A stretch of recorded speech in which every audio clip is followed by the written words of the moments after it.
Hey, how are you doing? It's been a wonderful Friday, right? Just got a little bit colder here in Central Florida area, right? Maybe a low of 45 tonight, but a little windy with blue skies. Blue skies is super important. Nobody likes those gray skies. I don't think so. But hey, I was just thinking about you because I was talking about the temperature and the blue skies, and I know 45 is not that cold, really, because it just happened yesterday. It like rained really hard during the night, but got really cold. After the rain is the cold front, but yeah, exactly. See, so but it's cold. I mean, I'll probably have chapped lips in 2 days or so I gotta keep moisturized and conditioned, right? And the hands are freezing up. I haven't had to use lotion in a long time, but yes, should be a great day tomorrow. All right, just dress appropriately and stay hydrated because even though it's cool outside, you're still sweating, you're still using water. Every contraction of a muscle uses water.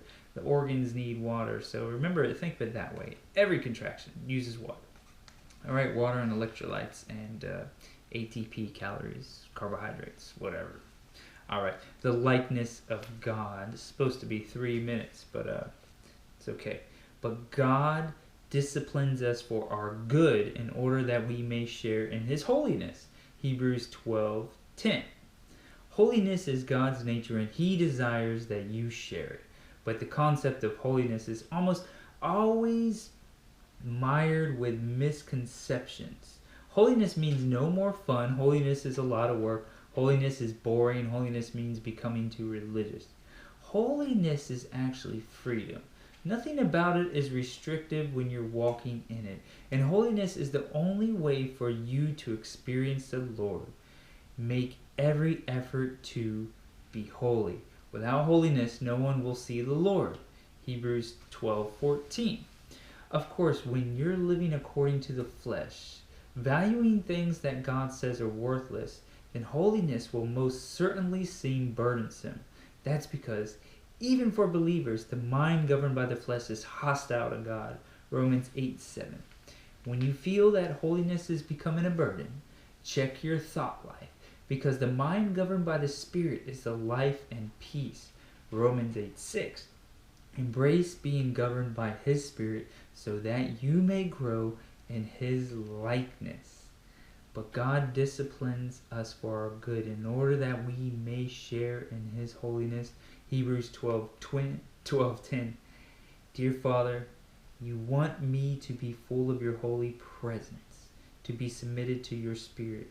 So open my life to you now, God. What a good, simple little prayer and an awesome devotional from this book, a 3-minute devotion. So pretty good. That was Hebrews 12:10. All right, Hebrews 12:10. That is the Word of God. Old Testament, New Testament, the Bible. All right, so remember that. Be in the Word of God. Be in prayer.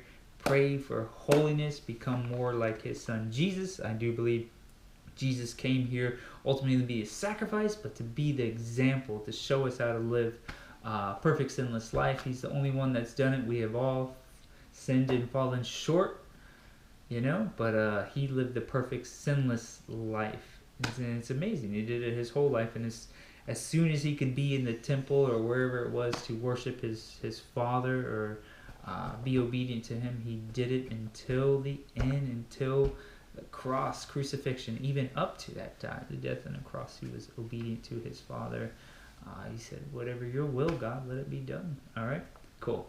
Love you all as usually. Stay in prayer. Pray for me and my family, my roommate, my brother, his wife. Cool.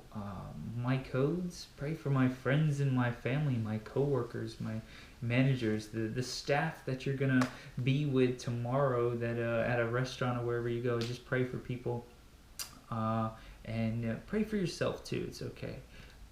But come to the throne boldly and ask anything, and just talk to Him like He's your Father. He is holy. Talk to Him. Talk to Him. He wants to have a relationship with you. All right, cool. Love you. See ya. Blue skies. Oh yeah. No snow. All right.